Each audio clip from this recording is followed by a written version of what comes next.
Hello, neighbor. Happy New Year. I'm going to keep saying Happy New Year for a while because I'm that excited that it's a new year. And even more so, today we have a new story. Today is a fantasy series that we're doing.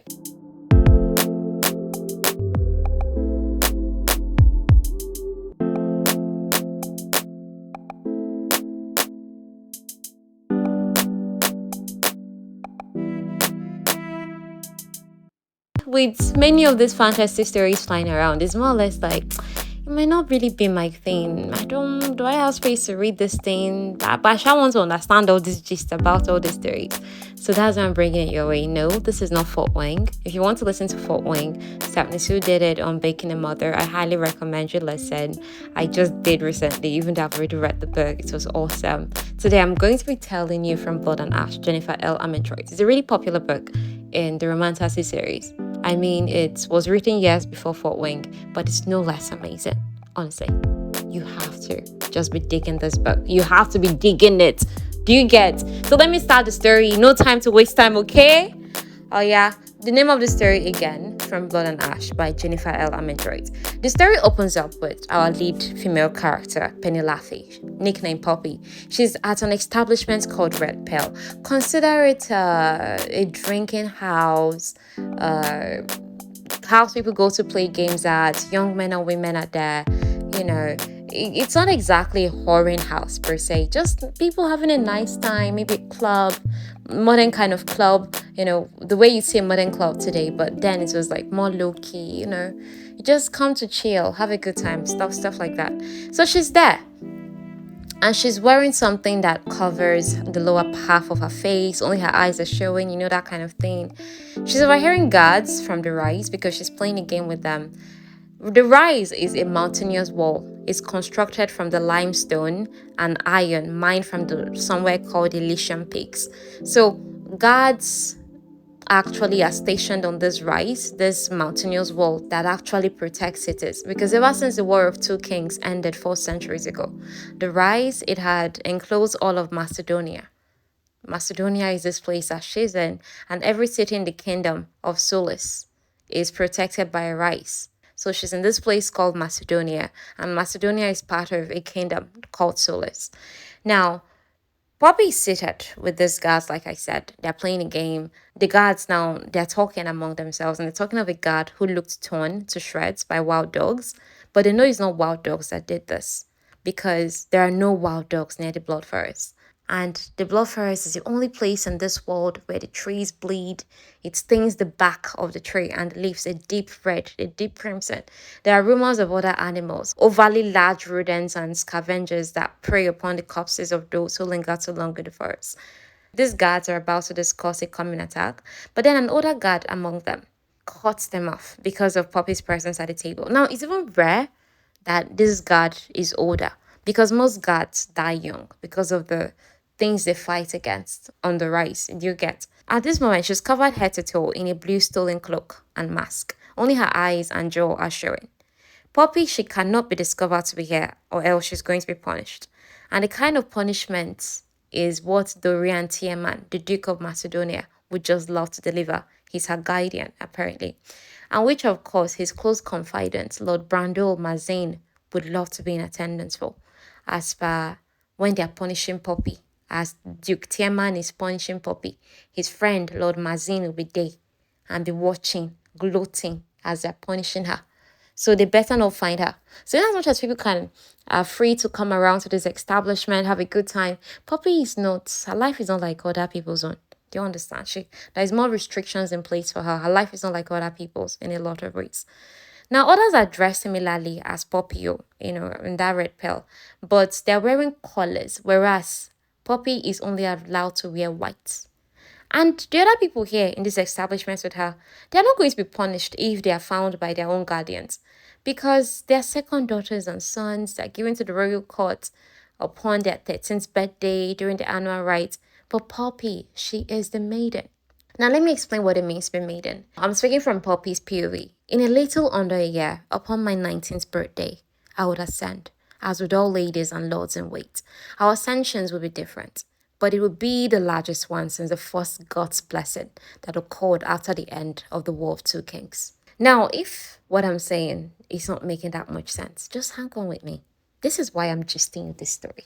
Let's not rush too much. Yeah, I'll refer to all these things. First of all, Poppy came to this red pill on impulse. She's heard of it from the ladies at court. And she's just telling herself, oh, more being here, I'm just putting myself at risk. Let me start living. But then she now hears a music that arrests her. And it's coming from the curtain beyond. She's pulled towards the curtain so that she can see what's producing this beautiful music. However, she's stopped by a beautiful woman with black hair. The woman is now telling Poppy that dancing is not the only thing that goes on behind those curtains. So Poppy is blushing like, what am I about to enter if I had passed those curtains? Now, this dark-haired woman seems to know that Poppy is a maiden. And Poppy is now scared as far if you know that I am the maiden, you could actually use that information to curry favor with the ascended. But that suggestion makes that woman sneer, like, who needs the ascended? And Poppy is now worried as far. Everybody wants to curry favor with the ascended. They're the ruling class of the land, of Macedonia and the kingdom of Solus. So if you are sneering and not trying to use that information, that only means one thing. And Poppy is thinking it, now saying, unless she does not recognize Queen Ileana and King Jalara as the true rightful heirs, unless they support he who calls himself Prince Castile, the true heir to the kingdom, except he was no prince or heir, he's nothing more than a remnant of Atlantia, the corrupt and twisted kingdom that had fallen at the end of the War of Two Kings, a monster who had wreaked havoc and caused bloodshed, the embodiment of pure evil. He was a dark one, and yet there were those who supported him and his claim, the dissenters who had been a part of the riots and the disappearances of many ascended. Are you getting something from all these things?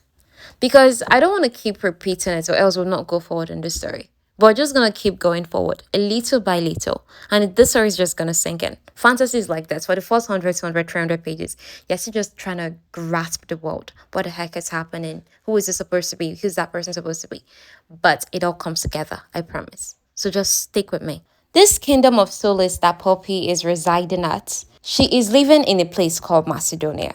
And the capital of the kingdom of solace, the capital is a place called Casodonia.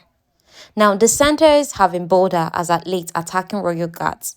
So, this dark-haired woman is who Poppy is currently standing with. You know, the woman that does not want to use information, that she knows that Poppy is a maiden to do anything.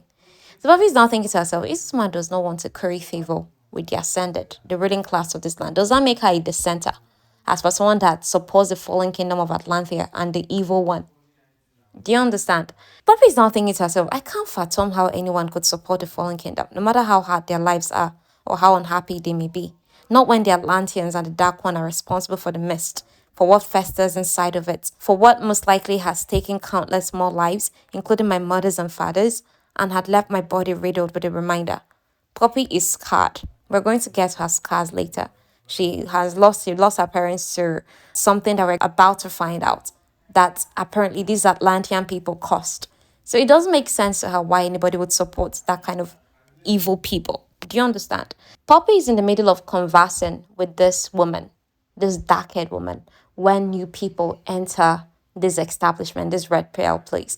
And part of these new people that enter is Victor Wadwell. He's a royal guard who's like a father to Poppy, including training her in fighting, gives her a weapon on her 16th birthday.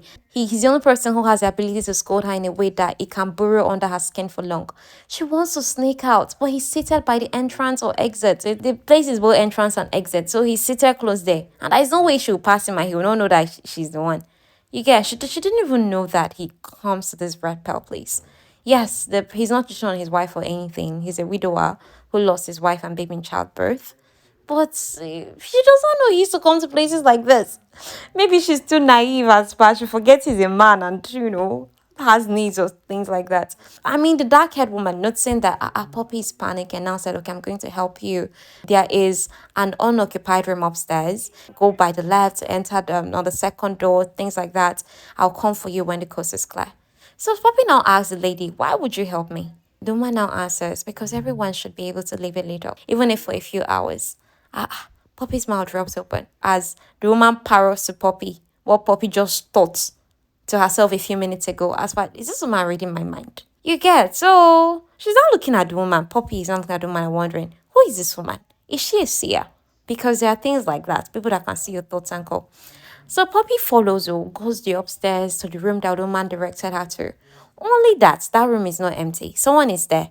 According to her training, she's supposed to act first and look later. But she goes against her training and looks all the way up. And she sees that it's Hawk Flynn. It's a guard. Everyone in Castle Tierman knew when the Rise Guard arrived from Cassidonia, the capital, a few months ago. But Poppy has never spoken to this guard, this Hawk Flynn guard. But Hawk interested Poppy because, come on, he's beautiful. Now let's describe him from Poppy's POV. He had dark, thick hair that curled at the nape of his neck and often fell forward, brushing equally dark brows. The planes and angles of his face made me yearn for some talent with a brush or a pen. His cheekbones were high and wide, nose surprisingly straight for a guard. I mean, he should have been broken at some point. Many of them had suffered at least one broken nose. His square jaw was firm and his mouth well formed. The few times I'd seen him smile, the right side of his lip curved up and a deep dimple appeared. His eyes were honey colored and he had a way of looking that made a person feel bad. So he cast that look Poppy's way a few times, but it's a way that she has interpreted to mean he's curious about me. I mean, nobody has seen my face as a maiden, and he's probably just curious. And also, Poppy is a first maiden that's been in centuries. Most of all, when Poppy had reached out with her senses when they first met, because she senses people's emotions. Yeah, so she has a way of maybe she'll reach out to you using that gift. So when she reached out to him using her senses, she'd felt so much pain from him, and not a physical kind. People normally, when they feel that extent of pain, they can't keep it in check. They're usually so angry and acting out. But him, how is he keeping all that pain in check? And it's not a physical pain. The ascended are not even capable of holding themselves together if they're feeling that. Not that she ever feels anything from the ascended. We'll come to that later. Now, Hawk mistakes Poppy for the real owner of the cloak. Because remember, Poppy is wearing a stolen cloak. And she stole that cloak from one of the maid servants at the castle. So apparently, this maid servant and Hawk had been up to a few kisses before. So Hawk is now angry that why did you follow me here? Poppy, she's trying to avoid talking so that she'll not give herself away, just in case he might recognize her voice. Hawk, thinking as per the person he knows now, carries her to the bed where he kisses her first kiss. And when he kisses her, he's like, "You're not the person I thought you were. You're not that person. The owner of this cloak does not kiss like this. She would have been all over me and you are all gentle and who are you?" So he removes the covering of her hair, not her mask, but he does not seem to know who she is. Once that is established, she asks him to get off of her, but he's still kind of holding her firmly in place. More or less like his body is covering her own partially. And he's not telling her, I'm planning to get off of here. She just narrows her eyes at him as far. What's this one saying? He now starts laughing and she's surprised he's able to laugh because of the agony. Remember, she can sense emotions. This guy is constantly in pain. Like, and not a physical kind of pain, that kind of heart aching pain. So how are you able to laugh or find anything amusing if you live that way? They have an easy banter where he keeps trying to learn her name, but she's not going to give him her name. So he now says, "Okay, I'm going to be calling you princess then." And she's thinking to herself, we don't have princesses in this new order. That is, the ruling class of this kingdom does not have princesses and princes. You get? But there is a dark prince there. I mean, princess from the Atlanteans, okay? Poppy's now telling this guy, Hawk Flynn, that she came tonight to ask why he walks on the rice. That's why she followed him. She claims she followed him to ask him why he's walking on the rice. He now tells her that he joined the guards, the regiment of the guards for the same reasons most people do. He now starts telling her, "My father was a farmer, and that was not the life for me. There aren't many other opportunities offered than joining the royal army and protecting the rice princess." Poppy looks at him and says, "You're right. Poppy should stop things where they are. Because if she isn't found worthy by the gods, she could be exiled or put to death. The consequences are that severe for her being the maiden and keeping herself and all those things." Now, things have sort of heating up between Poppy and Hawk. He's intrigued by her. There's mostly kissing there. He asks what she wants, but she doesn't know. As per, how am I supposed to know when this is my first kiss, when this is my first anything, doing anything bad? I don't even know if things are going to happen like this evening. I just wanted to come out of the house. So that's what she's thinking to herself. So she doesn't know. As for him, he wants a mask thing gone from her face. Poppy has scars. Her curse her stomach. Her curse her thighs. Is proof of what she'd endured as a child. That she's a survivor. He finds her weapon. Unique as it is, it's a unique weapon. It's a shadow stone. It's attached to her thigh. He assumes she can't use it. but apparently she can. In emotion, where he stabs it into the mattress and covers his body with hers. More is coming. You can tell that, okay, things are about to progress from kissing into more intimate grounds. But then they're interrupted by a knock. It's Hawk's friend, Karen. The Hawk is angry, like, Karen, go away. But Karen is like, you must be interrupted because the envoy just arrived with the supplies. So for this reason, Hawk gets dressed, asks her to wait. She agrees she'll wait. But 10 minutes after Hawk leaves the room, Poppy disappears. Thankfully, Victor is gone too. Now, in the morning, Poppy is having breakfast with her companion, a lady in wait, awaiting ascension, Tawny. Tawny is beautiful. Consider her a black woman. Maybe Zendaya. If Zendaya were not such a big deal and, kind of like give her supporting roles, you can actually think of Tawny as Zendaya. So, Tawny is beautiful. She's the same age as Poppy, that is 18 going on 19. And to a degree, Tawny is trustworthy. When Tony discovered that Poppy was gone the previous night after midnight, she didn't alert anybody. Normally, if it's somebody that is a talker tale, she would have. Poppy's room is less affluent than most other people awaiting ascension, even though she's like the maiden, the supposed bigger deal than all of them. But the reason why Poppy chooses to remain in that less affluent room, because her room, first of all, has all this drafty coldness. It's not as upgraded as the new rooms, has less furniture and all those things. But she's choosing to remain there in an old wing of the castle because it's close to the servants' door. And with that closeness, Poppy can easily sleep in and out of the castle, have some measure of freedom because of the location of her room. That's why she's choosing here. She doesn't even want them to move her room at all. Tony knows about Poppy's nightmares because of what she experienced as a child. She has this PTSD. She can wake up in the night and she's kind of scared and having all these frightful nightmares. Tony understands why Poppy doesn't take the healer's draft because Poppy is afraid of being completely passed out and helpless. She wants to at least be jolted awake easily if someone is coming for her. They understand. She prefers to be aware of her surroundings. You get that whole PTSD stuff. Since Tony is now asking, oh yeah, now give me the gist. Where did you go last night? I know you could not sleep.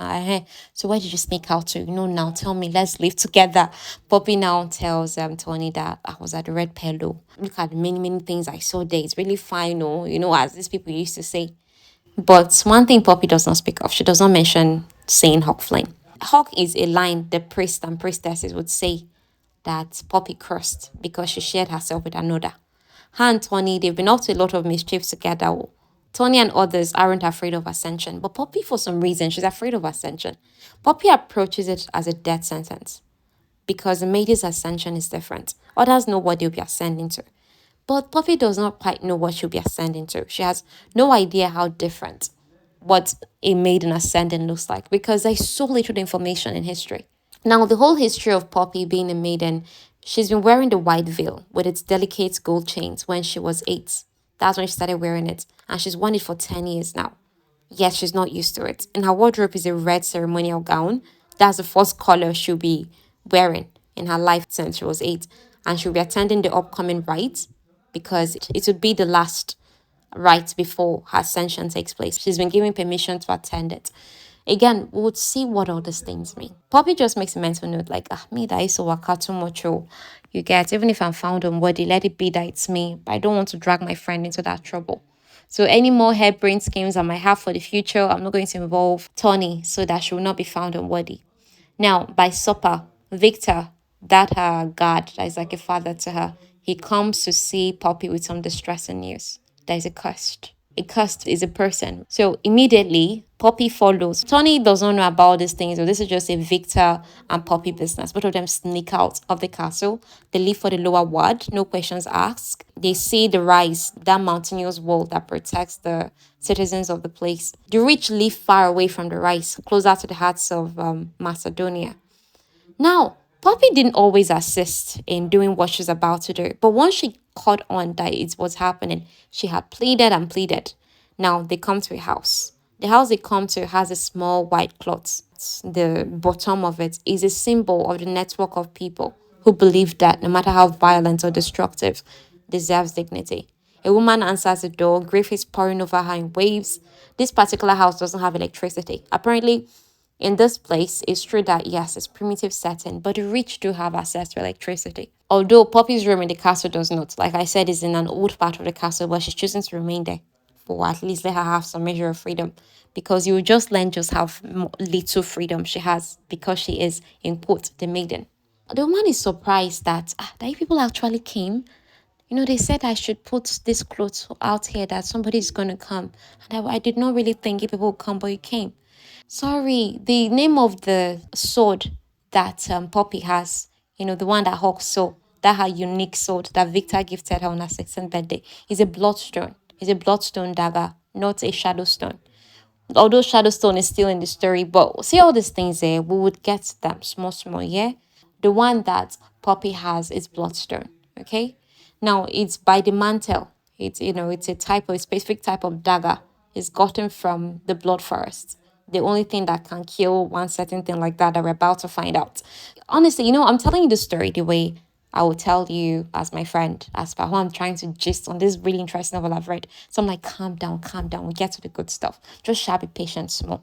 You get definitely I have to get more crafts improved, but Sha, thank you for being here with me. Let's keep going. There's a bloodstone by the mantle, but the woman is just afraid that I can't do what needs to be done. I can't do it. Her husband, Malawi, is a huntsman. A huntsman is a messenger. He returned 2 days ago after months of being away. The woman was so happy to see him. At first, neither of them wanted to believe that he's cursed. You get, thought they would be chosen by the gods that, in as much as he got the injury he got, that he's not going to be cursed. So what actually hurt him in the first place is a creature called a craven. Let's call it craven. It has an insatiable hunger for blood. It exists outside the rise and in the mist. Apparently, this craven is what the Atlanteans caused. You understand? It's a creature of pure evil the Atlanteans created. If the craven does not kill you, it turns you into one of them. This man is turning into a craven.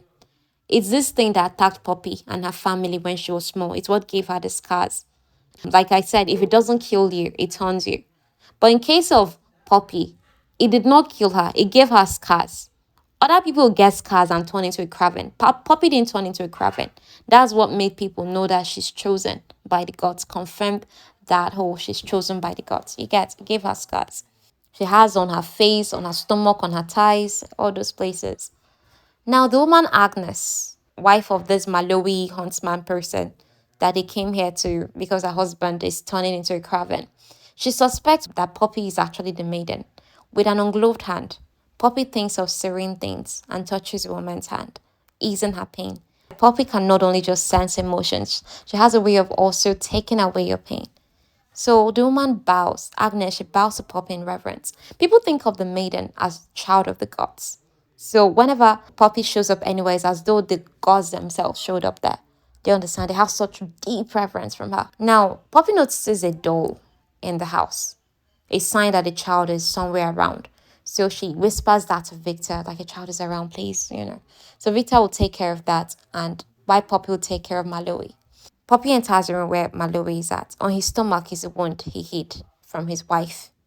He hid it at first, thinking, hopefully I'm not going to turn into a craven. It's above his right hip, 4 ragged tears in his skin, 2 side by side, an inch or so above 2 identical wounds. He'd been bitten. It's sipping blood and something oily. The man's features are changing. His fingers are lengthening. His teeth is getting sharper. And the blue of his eyes is turning red. That's a craven. He's turning into one. Now, cravens are formed by Atlanteans' poisonous kiss. One Atlantean can create a dozen craven. So for this reason, Atlanteans has been hunted. They've been hunted and hunted down so that they can all be destroyed, so that nobody more would create a craven. But many Atlanteans still exist, hence the existence of craven still. The man is in agony. His words, once he learns who she is, that is Poppy is, he tells her, you're the chosen, born in the shroud of the gods, protected even inside the womb, veiled from birth. That's actually what they know her as. So she came for him. That is, Poppy came for this man to give him dignity in death. Anyone caused by Craven's bite, you're not normally allowed to die in your bed quietly and as peacefully as possible. You're not afforded that kindness or sympathy. Instead, they would drag you to the town square to be burned alive in front of a mass of citizens. These are the same citizens that they protect and serve, because that messenger was running an errand for the kingdom. and he was attacked by the things that attack people. Instead of you to be treated with respect, oh my gosh, you got wounded, you're turning into this, let's make your death dignified.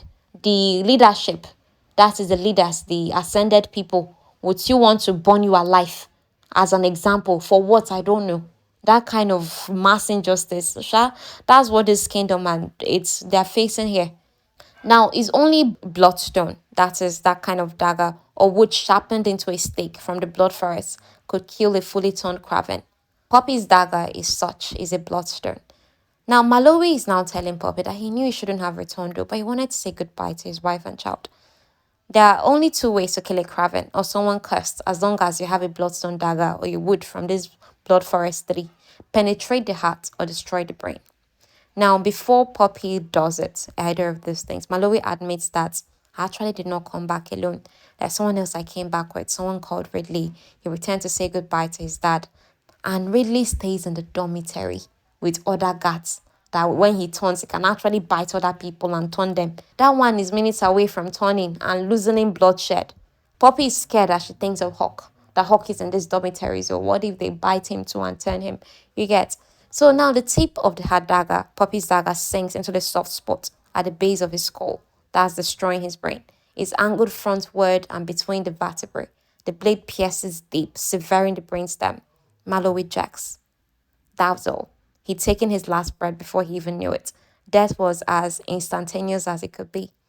You give them dignity in death, in their beds. So now that she's taking care of this person, she's off now. They have to go off. They have to start racing to go stop Ridley, who's in the dormitory and could start, who knows, is probably unleashing bloodshed there. So now this is where we're just gonna pause this for today. I had so many hiccups and bumps trying to record this episode because it's the first fantasy story I've done in a while. Episodes that come after this should be smoother, and I hope you look forward to it. And I'm going to say you thank you so much, Nibber. Bye.